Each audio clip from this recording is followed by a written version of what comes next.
अगर आग को हमेशा जलने के लिए ऑक्सीजन की आवश्यकता होती है, तो सूरज स्पेस में 4 बिलियन सालों से बिना ऑक्सीजन के कैसे जलता आ रहा है?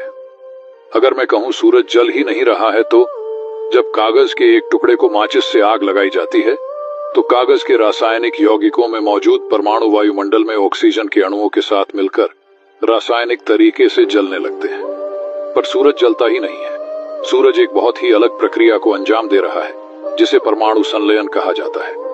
प्रत्येक सेकंड सूर्य 70 मिलियन टन हाइड्रोजन तत्व को 695 मिलियन टन तत्व हीलियम में परिवर्तित करता है। इससे गामा किरणों के रूप में ऊर्जा निकलती है और इन्हीं किरणों की वजह से गर्मी और रोशनी तैयार होती है। ये है दुनिया का सबसे अनोखा पेड़, जिसमें इतना ज्यादा पानी पाया जाता है कि उससे पूरा गांव पानी पी सकता है। इस पेड़ के अंदर 17,000 लीटर जितना पानी होता है। इस पेड़ का नाम बाओबाओ है, जो कि अफ्रीका के जंगलों में पाया जाता है। रिपोर्ट्स के मुताबिक अगर हम इस पेड़ को कोई नुकसान ना पहुंचाए तो ये 6,000 वर्षों तक जिंदा रह सकता है। इस पेड़ का पानी एकदम शुद्ध और पीने लायक होता है, इसलिए ज्यादातर इस पानी का इस्तेमाल तब किया जाता है जब वहाँ पर बारिश नहीं होती। और अगर आपको ऐसी चीजों में दिलचस्पी है तो हमें फॉलो करें।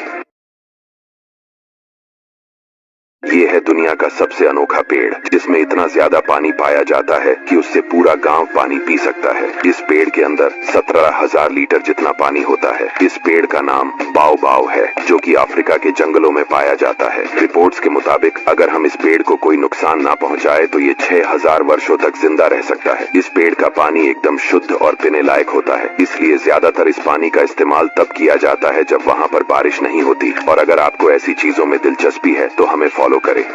दोस्तों, ये है रसिया की केप डेजन्यू सिटी और ये है अलास्का की केप प्रिंस ऑफ वेल्स, जिनके बीच की ये डिस्टेंस है मात्र 80 किलोमीटर। अब मान लीजिए कि 20 दिसंबर को आप केप डेजन्यू से शुरू होकर यहाँ पहुँचते हैं, लेकिन जब आप तारीख देखते हैं तो ये मिलती है आपको 19 दिसंबर, यानी कि पूरा एक दिन पीछे। इस डेट के डिफरेंस का रीजन है ये लाइन।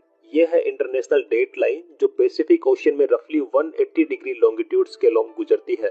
ये एक परफेक्टली स्ट्रेट लाइन ना होकर इसमें लैंड मासेस और नेशनल बॉर्डर्स के अराउंड कई बैंड्स देखने को मिलते हैं, जैसे कि एशिया और नॉर्थ अमेरिका के बीच इस बेरिंग स्ट्रेट पर ये लाइन ईस्ट की तरफ मुड़ी हुई है, जिसका ऑब्जेक्टिव कंट्रीज में डेट्स को यूनिफॉर्म रखना है। इस लाइन को जब आप ईस्ट की तरफ क्रॉस करते हैं तो आप एक दिन पीछे चले जाएंगे और इसके अपोजिट इस लाइन के वेस्ट की तरफ जाने से डेट एक दिन बढ़ जाएगी।